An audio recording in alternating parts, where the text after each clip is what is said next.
Bhumi, I want to start with something that Penelope Cruz had said. It's a very interesting quote. She says, "The most difficult thing in the world is to start a career known only for your looks and then to try to become a serious actress. No one will take you seriously once you are known as the pretty woman." It is so profound. Yes. What do you have to say about this? I think I completely agree with her, because I have seen, great actors in the past that have gotten that status after many, many years, and them constantly trying to kind of find their place where they're like, you know what, I am a face that you guys admire, that my audience admires, but I also have the talent. And obviously my journey has been the exact opposite of it. Exact opposite of it. So I feel like the grass is always greener on the other side. And like even for me, like I feel like once they think like you're a serious actor, for some reason the glamorous, the vain parts don't come to you, and I don't feel vanity is wrong. It's okay to be vain. I don't think it's a negative thing. And I enjoy beauty, fashion, glamour a lot. But yeah, I feel like both the thoughts are extremely profound. With the success of Thank You for Coming, do you think somebody had said famously, well-behaved women don't make history? Would that be true? Absolutely. I feel that would be true for everything that I've done, because most of my characters in their journeys have broken every social norm possible. Yes. They have been extremely badly behaved girls. And I feel like I'm pretty similar in my life as well. I have not adhered to any stereotype, any conditioning that jo mere pe thopi gayi thi. I've always tried to break that. And if you want to make people uncomfortable, there will be opinions, and your everything that you do will be questioned. तो वो तो वैसे ही question करते हैं, वो तो वैसे ही करते हैं. So rather bring about a change. Yeah. You have to be quite thick-skinned to be in this career. I wouldn't deny. Oh yes. I wouldn't deny. I wouldn't lie. There are days where I'm like, should I just like stop doing what I'm doing, and should I just like, do things that that people are comfortable with. Yeah. But then I'm like, फिर क्या फायदा? कौन याद रखेगा मुझे? True. I recently watched Afwa. Yes. A couple of months ago. My entire family watched. And Bhumi, I can't tell you how proud of you I was that day for the choice of films that you're choosing. How proud of you I was of you for your conviction in filmmaking. And what's the purpose? The movies as an instrument. Yes. I could clearly see that you have an opinion. That's why you chose that movie. And then we have Thank You for Coming and your other future projects. And then you also are quite vociferously telling the universe that I want to act in a Karan Johar. Yes, I really want to. Let's manifest that. It will happen in some time. But as I watched both of your films, I was wondering how difficult it is to get the art of balancing the art and the commerce of being an actress. Yeah, honestly, I don't know, because even with my films that I've done commercially extremely well, I never signed those films thinking कि अच्छा ये तो पैसे बनाएगी. Okay. I don't know the formula. My process has been the same. I read a script, I want to be a part of it, I do it. Yeah. At times they work and they really work, at times they don't work. Yeah. But I feel like if मैं formula के चक्कर में आ गई ना, then there will be no difference between what I do and what my other contemporaries are doing. Right. I have been very clear that I want to leave behind a legacy. I want to leave behind a filmography that genuinely touches lives. The size of it I don't know. Okay. Like for example, you spoke about Afwa. Like it did. I'm assuming it did touch your life in some way. Yes. I know Thank You for Coming has touched the lives of many, many people. Badhai Do did the same. Dum Laga Ke Aisha did the same. Yeah. Toilet Ek Prem Katha did the same, but the numbers were crazy. Pati Patni aur wo numbers were crazy. Bala numbers were crazy. तो वो मेरे control में नहीं है. मेरे control में the only thing is that I support films that I have conviction in, and I give the best performance that people see that film and they are like, nobody else could have done this. And how do you prepare for your performance? Is there a... Everything, role is different. And there are some times where I don't prepare.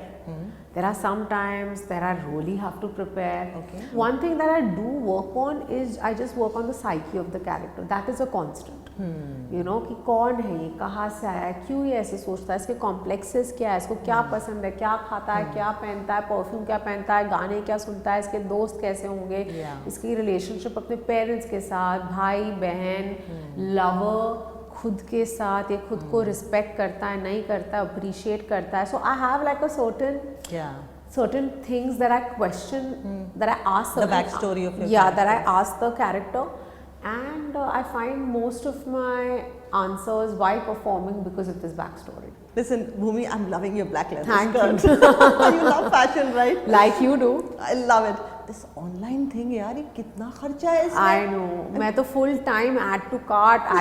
मैं कोशिश करती हूँ कि मैं चीजें खरीदूँ ना, because I'm just trying to be responsible. But yeah, it's actually my favorite pastime. मैं add to cart करती रहती हूँ, खरीदती कुछ नहीं हूँ. Nice. Vanity. It's a girl thing. Or maybe boys too. No, it's everyone's thing. It's a cool thing. Right. Bhumi, there have been a string of such movies in the past. First, there was Veere the Wedding. There was Lipstick Under My Burqa. There is your Thank You for Coming. And recently, Tapsi Pannu, who's your friend and colleague from Sant Ki Aankh, she has produced Dhak Dhak, Viacom 18 film, beautiful film that too. All of these projects have 4 girls, their friendships and their stories. Why do you think it's only now, in the last 2 years, that these movies are being made and people see a reasonable amount of commerce in such projects?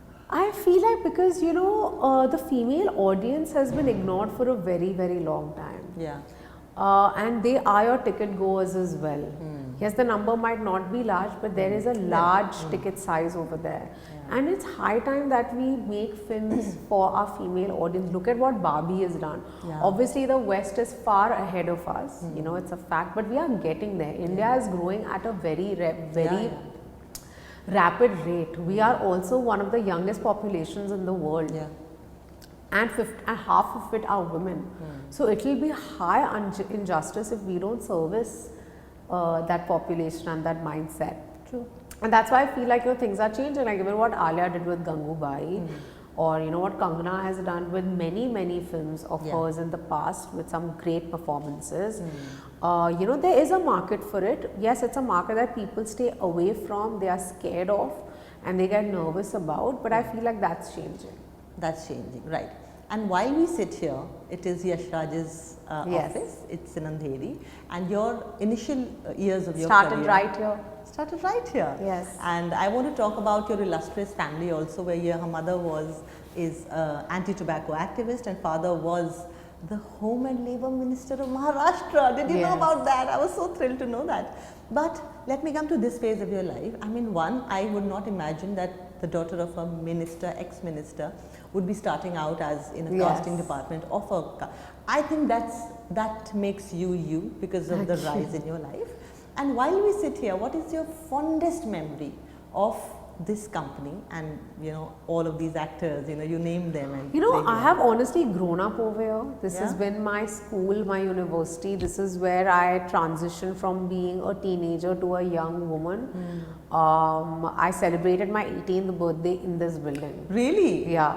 My first ever job, my first paycheck has come from here. My first film has come from here. Yeah. And I just have way too many memories. But obviously my fondest would be the day I signed my contract for Yedam Laga Ke Haisha. Yeah. Nothing can ever beat that moment. Yeah, like there's so much that Any learning, any conversation you heard between Shah Rukh and Mr. Yash Chopra? Actually, yeah, I remember we were casting for Rocket Singh, you know, which was Mr. Shimit Amin's film, a film that Ranbir I love, Ranbir Kapoor. And we were casting for that film, and it was the first time I saw Ranbir Kapoor, and I was like starstruck. And around that time, Shah Rukh sir had kind of started coming into the studio because Jab Tak Hai Jaan was kind of starting off, and you know, जो भी I don't know why, for whatever reasons he was over here. और मैं ना दूर से खड़ी होके देख रही थी यश जी and शाहरुख sir, आदि sir and रणबीर. मैंने कहा भूमि, look where you are. Who would have thought that you know you are going to see these four legends, you know? And I was a very big Ranbir Kapoor fan, and Shah Rukh sir, to matlab I'm his. I love SRK, and I was like, you know, look at, and I was just wondering, क्या conversation हो रही होगी इनके बीच. But honestly, I feel like the biggest privilege for me was when I heard such varied directors. I got access to their brains, to their vision. You know what they want to do, what they don't want to do. I had access to that information. I feel that was my biggest learning.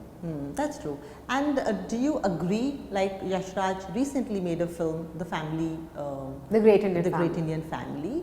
Dhak Dhak is a film that doesn't have this jingoistic version of feminism, but I think it's going to go a long way in educating men about what really women want. Yeah.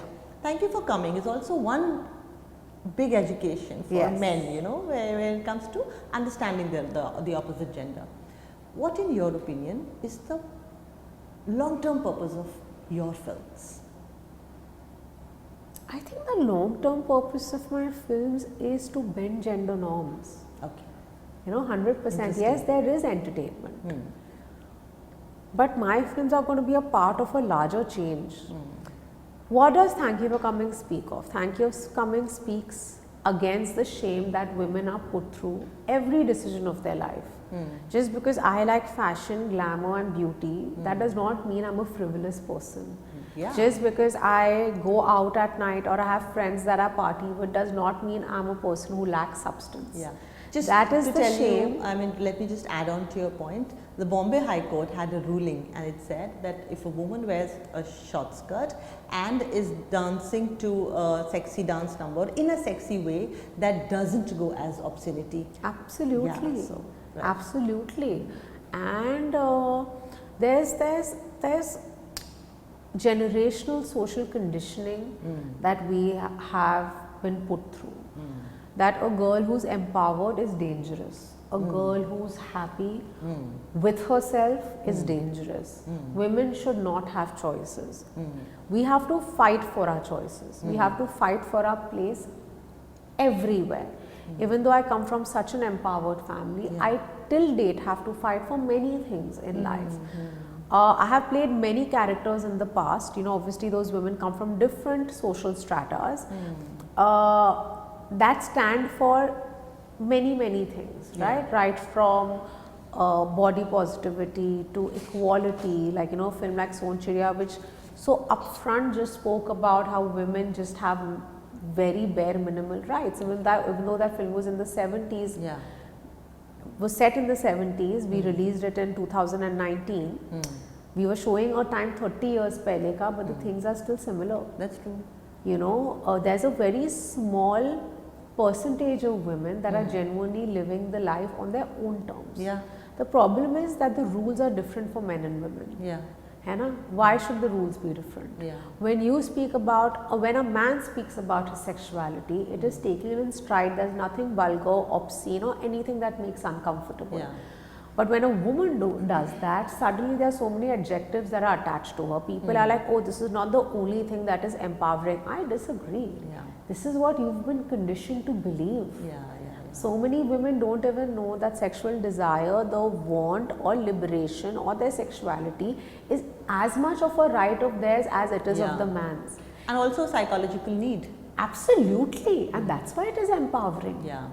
You know, if a man comes and demands intimacy with you, उनका right ही है, आपका right of refusal भी है, and you need to be as much a partner in it as the man. You know, we are constantly told to be apologetic about every choice that we make.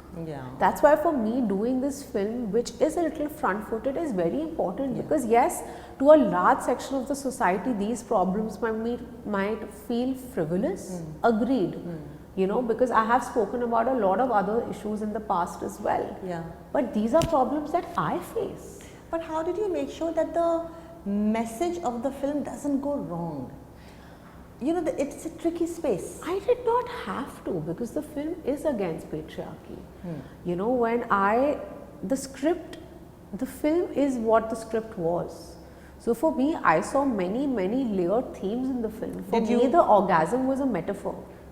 Everything else, the orgasm, this girl has been bullied in school.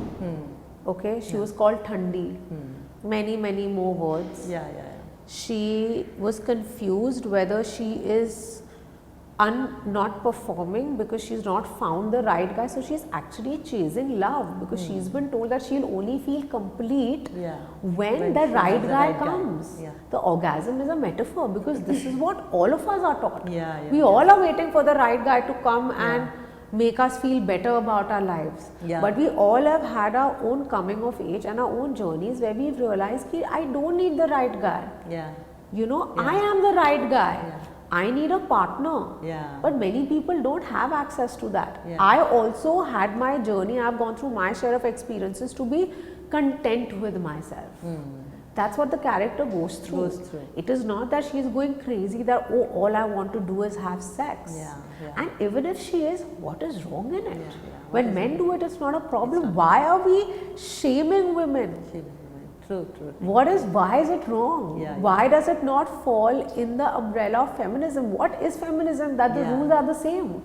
That's true. But we are saying that the rules are not the same. Because for a boy to have a want that is so deep and crazy, it's okay. So that leads, like my nani, the character played by my grandmother, she says, I tell her that my best friend's husband cheated on her, that's why they got divorced. She said, तो क्या, वो तो आदमी है, उनकी तो फितरत है, वो तो करेगा ही, वो तो normal है. Why is it normal?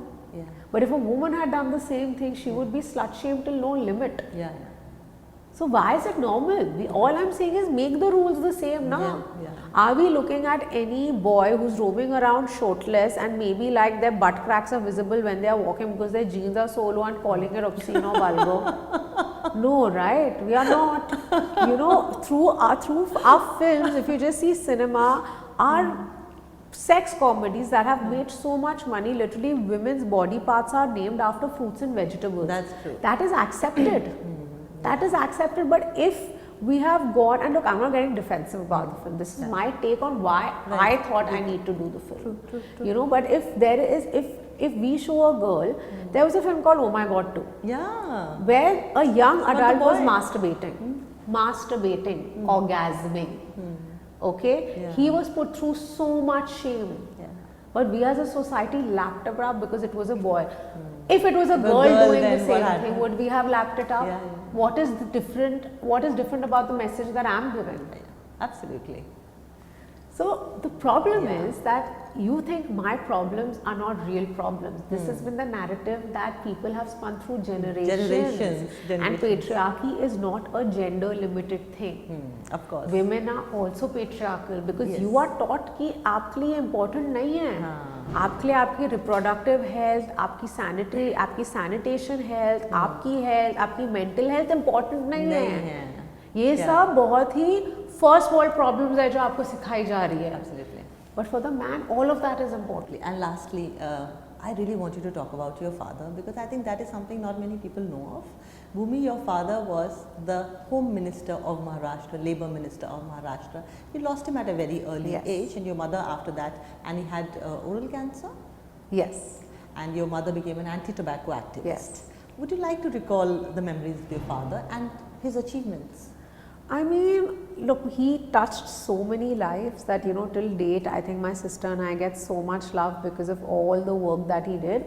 I feel a lot of my jazba in life to give back. You know, the films that I do or all the work that I do off screen comes from my father as well, because he was that person. He was a charismatic leader who achieved a lot in a very young time, and at a very young age and in a very small time. And I just like remember him in the most beautiful way. And you never thought of coming into politics because your father was a politician? No, I don't think so. I am very happy being an actor. This is my way of service. We thought only Ritesh Deshmukh was one actor born to a politician father. You too. And my mother also has touched many lives. She does a lot of social work. She works a lot with cancer patients actually. Nice. And yeah, I mean, I think I've had a set of most amazing parents that have like brought us up so well. Wonderful. Well-behaved women, I think, don't make history. Do what you want to do, man, with your life and career. And the ecosystem is such that it actually listens to your version now. Earlier, they wouldn't even be given an ear. So great. You need to be thick-skinned. Always be like that. We are very proud of you. Thank you so much.